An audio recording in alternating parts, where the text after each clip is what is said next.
Are you ready, kids? Yeah. I can't hear you. All right, so while we're not on a voyage to a pineapple under the sea, I can assure you that the spirit of that kind of exploration is alive here at CalArts, a place where the creators of characters like SpongeBob and so many others were inspired.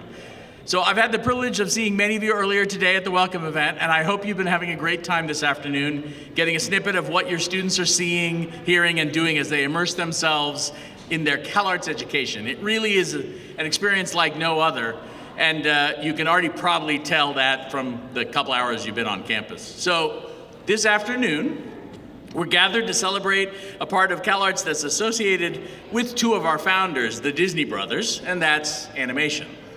The world's relationship with animation would not be the same without the imagination of Brother Walt, and it's safe to say that the world's relationship with animation wouldn't be the same without the school which became his dying wish, which was carried out by his brother Roy, and that's us here at CalArts. So the influence of this small campus in the rolling hills of Santa Clarita, it's a good day that you got today here, the weather's cooperating, is indisputable. And animation and character development has been an important part of that history from even before CalArts was CalArts. Back from the days of when Chenard and the LA Conservatory graduates would go to work for studios like Disney and Warner Brothers. CalArts' imprint can be seen from protagonists like Mickey Mouse or Jack Skellington or Simba or Boss Baby, and in films like Toy Story and Coco and Zootopia. All because CalArtians literally wrote the scripts and directed the films and the shows and the plays which featured hundreds of new characters and multitudes of new worlds. And one of those worlds is, of course, Bikini Bottom. Humor is never lost on a CalArtian, where one of those new characters, the world's most famous sponge, probably the only famous sponge, has lived in an ocean-bound pineapple since he was created more than 25 years ago by the late CalArtian Stephen Hillenburg. We were just reminiscing. I have a good friends who had a young son, and when SpongeBob was brand new, he totally loved it. He's 26 now, right? So it's time flies. I had the pleasure of knowing Steve for a couple of years before he died, right when I first came to CalArts. And in getting to know Steve and CalArts at the same time, it became obvious why he thrived here. It's because we get artists here at CalArts, and Stephen Hillenburg was an artist. It wasn't something actually he became on campus. It wasn't something that he became at all. Stephen was born with the voice of an artist, and it was so powerful in him that no matter what he did or where he went, no matter how life tried to distract him, it would always win out. Stephen had to express the stories and the ideas that were within. So as a young man, he did this through drawing and painting, and he had other interests too. Stephen loved the sea and biology and marine life. So he went to Humboldt State University up the way and studied marine biology and the sciences, but he also studied art. And he graduates from Humboldt. He's working at the Ocean Institute, and all the while he's still drawing and painting, and then he starts producing materials that he then uses to teach young people about sea life. And he creates this comic strip about the lesser known invertebrates in a tide pool, including a sponge. Now, where's Mike Bryant when you need him, right? Like, this is one of our science faculty there. So it's about then that he realized that the artist's voice inside of him couldn't be ignored. So Stephen began looking at an art school and different art schools, and that's when he found Jules Engle, the patriarch of the experimental animation program here at CalArts. Stephen would later say that Jules changed his life because Stephen was an artist and CalArts saw that in him. So it's safe to say that the world has been transformed by SpongeBob, which is to say, by Stephen Hillenburg. So Steve, thank you. And like scores of other CalArtians, Steve enlisted his classmates as collaborators, both when he was a student, but then after he graduated. The credits of SpongeBob SquarePants' empire are packed with CalArts alum as co-directors, actors, composers, and more. So we fondly refer to that thing that happens as the CalArts Mafia, although I suppose the word network could work. But that mafia is how CalArts transforms the world. And it's the magic of CalArts that we're really talking about. So like those before them, today's students are not just gaining the experience and skills to pursue a creative career. You can do that at a lot of places. They're building their voices as artists, and in doing so, part of a new lifelong network of colleagues. They're collaborating, learning from one another, as well as from their faculty, learning to develop new ideas and new stories that spring from their imaginations, ideas that then can go on and change the world. So sometimes people laugh when I say that, right? I think they don't understand the transformative power of an artist, but I think everybody here today knows exactly what I'm talking about. In a world where automation reigns supreme, from mechanical machines in the 20th century to the digital ones of the 21st, automation can only alter task-based actions, actions that one might even call tedious. Now, don't get me wrong, those kind of actions are certainly part of learning new ways of thinking and refining one's voice of an artist. But let's not mistake those actions as the same thing as the artist's voice. They are not. That voice cannot be automated. New stories, ideas, and worlds cannot come wholly from machines. Putting aspects of the world that we're in together in new and different ways is the province of human ingenuity. And let's be honest, where else could SpongeBob, Squidward, Gary, and all the rest come from but the mind of an artist? Immersed in this kind of an environment that's designed for collaboration and experimentation. So, to mark this special moment for SpongeBob and celebrate the artist's ingenuity, we have with us today 5 such artists who exemplify what experimentation looks like. Stephen Chiodo, and I think, are we just having him come up? Stephen, you can come up. Yaloo Lim, both current members of CalArts Experimental Animation faculty, are joined by Greenblatt and Bill Reiss, both part of SpongeBob family, and our own trustee and alum, Ramsey Naito, who is the president of Nickelodeon Animation and Paramount Animation.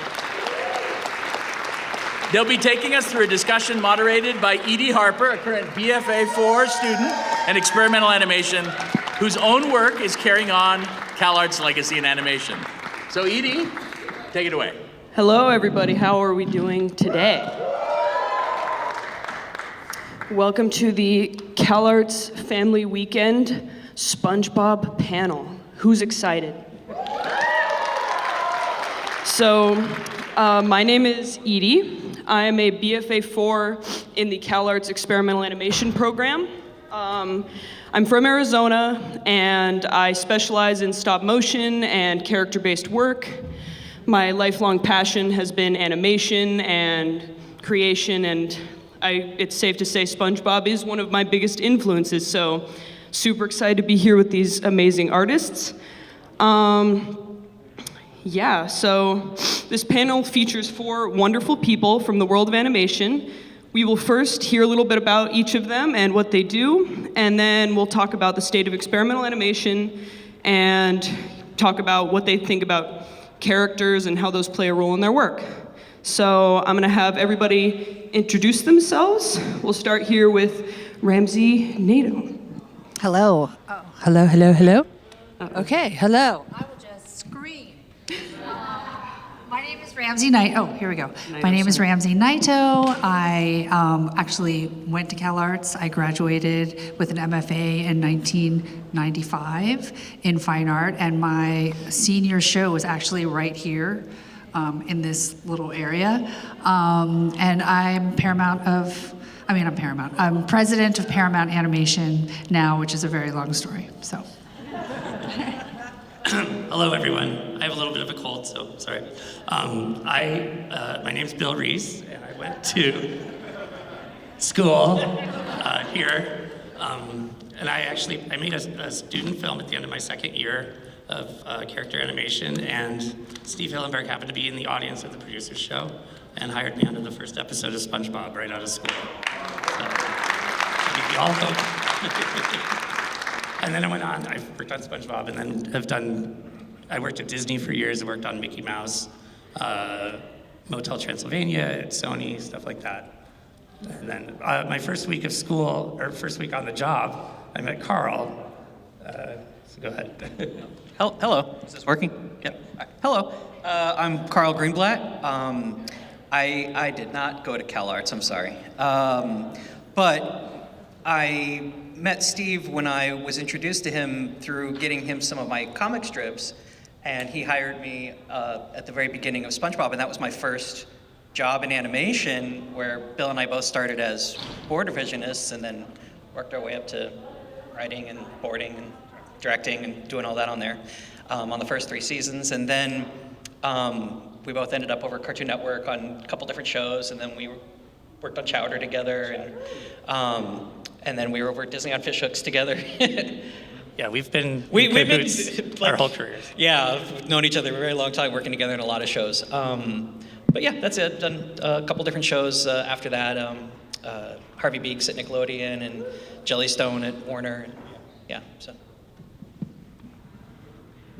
Hello, I'm Yaloo. I moved from South Korea to teach at CalArts 3 years ago, and I've been having a blast. I have a lot of great colleagues and students working with me and inspiring me. I'm part of Experimentation Animation program, and for my personal project, I do site-specific installations and create time-based work, but all founded around animation.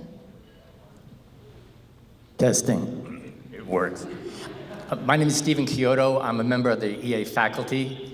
I've been here 26 years now. My focus is on stop motion animation. I teach a variety of classes from basic animation that explores 2D animation, clay animation, a variety of different stop motion techniques, as well as a performance and direction class. But I also have a production company, Chiodo Brothers Productions, that we do special effects. We bring characters to life through a variety of different special effects techniques. Also brought you the cult classic Killer Clowns from Outer Space. But CalArts has been really the pinnacle of my career. It's really wonderful to kind of mix with young talent and kind of get inspired once again when the industry can get you so cynical at times. Well, thank you guys so much. Let's get one more little round of applause before I dive in. So, experimental animation, that's where Stephen Hillenburg came from. It's what a lot of the faculty of this panel, what you guys do. So I want to ask a question, kind of directed, whoever wants to answer first. In your current work, where does an experimental approach help most? What technology, tools, like new mediums are you using that you feel kind of fit within the, scope of experimenting in animation? So I guess, whoever, Bill. I was just at Disney recently working on Mickey, and we were developing a Mickey project where we were using stop motion for some of the shorts. So that's the most recent use of sort of experimental, I guess. Yeah, it didn't happen, but. I mean, back on Chowder, yeah. We were trying to use everything we could just to do something kind of different. I think a lot of it felt, for me, kind of inspired by Sesame Street and all the different types of animation you'd see on that, the stop motion, the traditional 2D, the puppetry, and patterns, and trying to just use all of that in ways you'd never seen before. And storytelling, also. Yeah, experimental exactly. Storytelling. So, I mean, I think for me, trying to kind of always do something a little different in each series, whether it's visual or through the story or whatever you're doing, is always really important. Was there any big memorable kind of thing that felt different to you? What do you define as different within an animation, Some changing really bizarre some musical sequences. I Yeah. think. I mean, it's funny because at the time, none of it felt weird, but then afterwards, everybody's like, that was so weird. And you're just Yeah.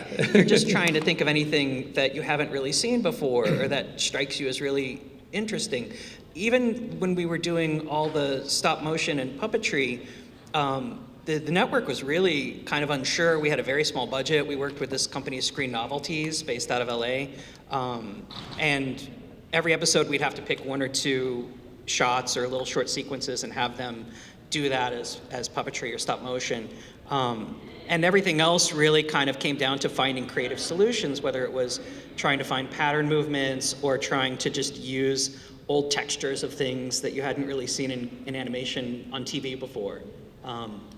yeah, it really was just throwing everything at the wall and seeing kind of what would work. And then you'd give people the freedom to do what they do. Yeah, and which just is make it also as sort weird of and experimental in our current Yeah. culture. That, yeah. That's key, having the freedom to explore stuff. Yeah, like you kind of like I think at that time too, and even back on SpongeBob, it felt very experimental in the stories and the jokes, and you're going at such a fast pace when you're doing TV animation that you kind of just throw stuff out as fast as you can and see what sticks, and you don't have a lot of time to overthink it. And in a way, that's kind of good because people can't over process it and overnote it too much, and you just have to kind of go with your gut because, as you guys know, animation is such a long, drawn-out process that to get anything that feels... I remember Carl hates being told what to do so much. He's so experimental that he got really mad one day when we had model sheets made for SpongeBob. Oh God, you're bringing that up? Because when we started, we didn't really have model sheets. And so they made a conformed model sheet. So Carl went and made a stamp of the characters. That was Aaron too, it wasn't just me. And he just put a stamp in every board of the characters to fight his... Well, yeah, we got in trouble for that. Yeah, I didn't. Just to bring it back to Steve for a minute and SpongeBob, I remember when the first pilot was in development and there were two, SpongeBob and there was Chalk Zone, and everyone had their money down on Chalk Zone, and no one thought they'd ever sell a pencil for SpongeBob. and I remember meeting Steve next to the Coke machine at Nickelodeon and seeing that pilot, but seeing also the whole the taste of the show, the scope of the show, his vision come to life in that first season, which really embraced experimental animation. There were different mediums that he chose to pull into his storytelling that were all an experiment and guided by intuition and expression. I mean, you had the full live action patchy stuff, which was great. Yeah, and I mean, even now, cut to now with this last film that Derek Drymon is directing, it is a spirit of the show, and in the movie now, even with Derek, that is there. Be expressive, be experimental, be surprising, answer this question of what is possible in animation, what's next, what's cool as shit. Pretty much, right? Sorry. Well, I do think experimental animation is cool as shit, so I totally get you. But yeah, and so Stephen and Yaloo, I have taken several of both of your classes here, and I'm wondering, your take on this, just kind of how you implement experimentation both in teaching, in your own personal work, and I know, Yaloo, your work is very experimental, and Stephen, your stuff. Hey, yours too. Yeah. I taught a class called location animation, where instead of staying in the studio, we would go outside and actually animate the world one frame at a time. And one of the techniques we were experimenting with was light painting. It's where you have a 10 or 12 second exposure, and you're moving a light during that exposure, so it smears. And it brings an extra added visual styling to any kind of animation. And then even in my own practice, there was in a Netflix special, a holiday special called Alien Christmas, there was this energy machine that was going to sap Earth's gravity. And I wanted to kind of embody this powerful, powerful energy. So I thought, oh yeah, let's do some light painting. So we put lights in this prop, spun it around at maybe 20 seconds per frame, and we got this incredible light smear that just looked like a wonderful, powerful energy. So I think that's the essence of experimental. You have a visual idea in your mind's eye. How do you create it? And we look at all the physical techniques we have at our disposal to create these images on the screen. So that's experimental. There's always a way. I guess I could also talk about a program perspective. So when I was taking this job at Experimental Animation, it came to me very unique that there's character animation program and experimental animation program. And I was educated in School of the Art Institute of Chicago, where I was trained under the umbrella of film, video, new media, and animation. So my time-based education is very broad. So coming into this framework of two different type of animation was really fascinating and inspiring.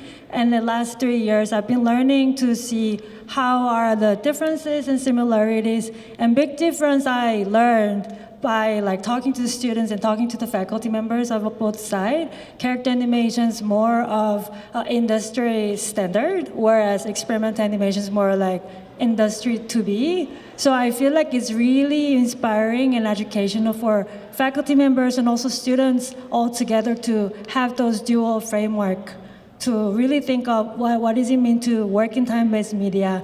And also animation is really at the core of time-based media, which is really everything that we have in our daily life. So I feel like it's really, really relevant than ever.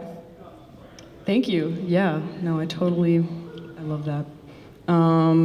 Yeah, so I want to kind of move on to the next question and dive into a little more SpongeBob-related conversation. So he's who we all came here to celebrate. So kind of just a fun little question that kind of branches off. So SpongeBob is one of the most culturally significant characters of like the past decades. I know I grew up with him. He's still prevalent everywhere in my life. And if you're familiar with him and the show and everything about it, who is your favorite SpongeBob character? And just like, you can talk about, I mean, I'm just wondering, like, how do you feel you've seen the impact of not only SpongeBob, but just characters and how they really can like change the world just in such a profound way that you wouldn't expect from just a little yellow guy. But I'll say basic answer, my favorite is SpongeBob, but less basic, I have always really related to Mermaid Man. So, yeah. Ramsey, let's start with you. I mean, I love SpongeBob, I love Patrick, but I really love Gary. Who doesn't? You know, and what I love about SpongeBob is his character and how he's so innocent and so hilarious. And I just love also the community of Bikini Bottom, which is a reflection of our world. And I think that's one of the special things about the show is that you can see yourself in the show and see your neighborhood in the show. And it's irreverent and funny and naughty all at the same time. And, you know, so, yeah. Yeah. And I saw myself as Pearl, Mr. Krabs' daughter. I just love awkward characters, and she's just funny to me. I also love SpongeBob himself because he has a cap in his teeth like I do. And, but he really embodied Steve. I felt like Steve was SpongeBob, and like he would stand at the wall when we were doing storyboards, and he was SpongeBob, and that spirit has carried through. I bet you his favorite character was Karen. Probably his computer wife, yes. Yes. You know, probably my favorite character to draw, or I mean to write, was Mr. Krabs. I think there was just something really pure about greed that's always really fun to write as a character, and also something about like an aging, middle-aged guy was always like kind of funny to have him be annoyed by everybody. So, as much, yeah, I mean, you love everybody when you work on the show, but he was always, any scene with him was always really fun. For me, I miss my time because SpongeBob came to South Korea a little later. So I learned them through like a lot of memes. And it's funny to see my friends changing their profile pictures by characters. It used to be like Patrick. And then at some point, a lot of them are using Squidward as their profile picture, but now like Mr. Krabs. It depends on how you feel, you know. Yeah, also, yeah, it depends on your life stages. You get older and you connect to it. Well, I have similar taste. I mean, Gary was my favorite. But when I think about SpongeBob, I find he's really annoying. He's excitable, he gets in trouble, he always gets everybody in trouble, and when I think about it, that's why I like him. Because he's like the chaos in the middle of this wonderful ensemble of characters, and each one is like a different personality that all react to what SpongeBob brings to the mix. So, yeah, he's my favorite. Yeah, I think that's like a great way to talk about SpongeBob because he's, like, I know when I was growing up, my parents found him annoying too because we would watch it a lot and they just hated his laugh. But I think it's like the essence of experimentation is playing and playfulness. And something I love about SpongeBob is just like the way he doesn't care who sees him being himself, playing, being ridiculous, laughing, crying. It's just like, I think, you know, it sounds silly, but it's like he figured out how to live life, you know? He doesn't really care what other people think. And I just want to kind of bounce off that, like a little semi-final question. Like, how do you feel playfulness has like impacted your work, impacted your experimentation? Just like, I know a big part, important part of animation is having fun, which is, sounds silly to say, but it's like, why make anything if you're not having fun? So just, yeah, like, what do you, yeah, like how has playfulness played a part in what you make, what you do? And anyone can feel free to jump in. Bill? I mean, Well, Steve looked like you wanna say Steve something. himself sort of trained me, so he's playful, and I just learned how to be playful. I mean, I was playful before, but I learned the discipline for how to be playful, and I've brought it to every one of my jobs. From Mickey Mouse, I write him sort of the same as SpongeBob, and yeah, it's just and living playfully, always trying new things, and And I would say too, one thing beyond just what the show was, the actual production of the show was a very playful It was very environment. playful. Like they set up, and being our first show, we were around people who, I remember one time it was just a crazy place where people were like making music albums with the crew, filling each other's offices with balloons. we made a dummy of you. Yeah, you guys made a And put dummy it of in me your one time. chair. But like everybody on the crew made it a very like silly, fun environment to work in, which I think translates into the work itself too.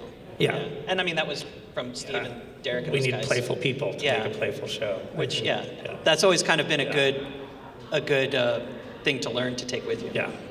When I think about SpongeBob, I think about the man-child kind of comic, and that's what he is. He's young, he's exuberant, he's naive, he causes all this trouble, and I think the man-child is something that artists should not lose, that we should all represent that inner child we have throughout our entire life, and I think it's represented in the show in its entirety through its creativity, the writing, the performance, the wonderful voice talent, Tom Kenny.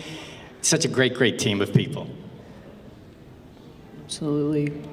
well, you know, I would say like when I went to CalArts, I was in the MFA program, I was 23.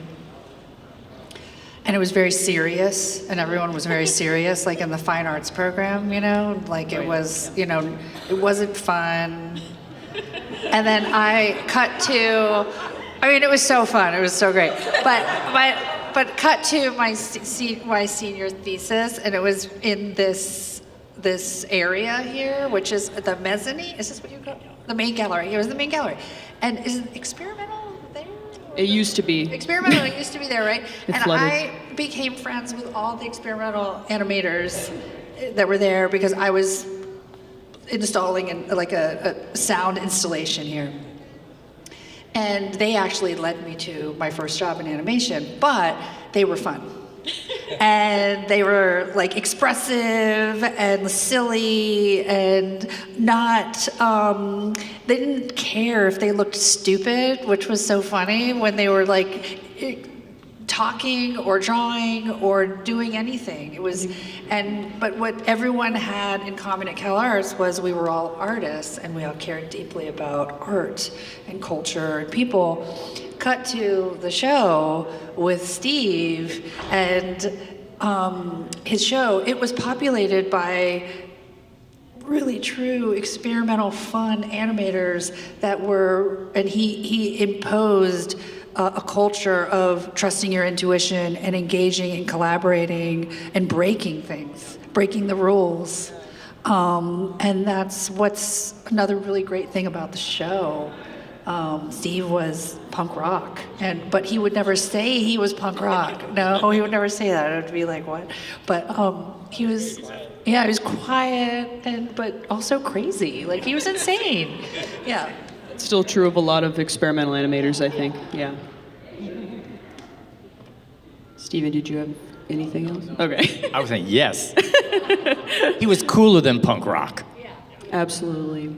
Yeah, I think it's really important in character creation, like I've done it in my own work, to like imbue yourself, your personality into characters that you make. And it's like I see that with my peers, my classmates, faculty, everybody really has like very personal, unique styles in experimental animation, and you just like not even if they're not making character-based work, it's all really just like inspiring. It's a great environment, and I think like, yeah, SpongeBob is a great embodiment of like what I'm getting out of the program as a student here. He's a really great product of the playfulness and the free-flowing energy, and yeah, just all the amazing things about being an animator in general. Well, I think that is the last question. That's what it says here. Yep, okay. So, I just want to thank everybody, like, once again. You guys are all incredible animators and faculty, and yeah, it makes me feel really excited to be here. I hope it gives hope to future generations of creatives. So yeah, let's get another big round of applause for our panelists. Thank you guys so much for having me, and for being here. It's been wonderful. Well, thank you. Yeah.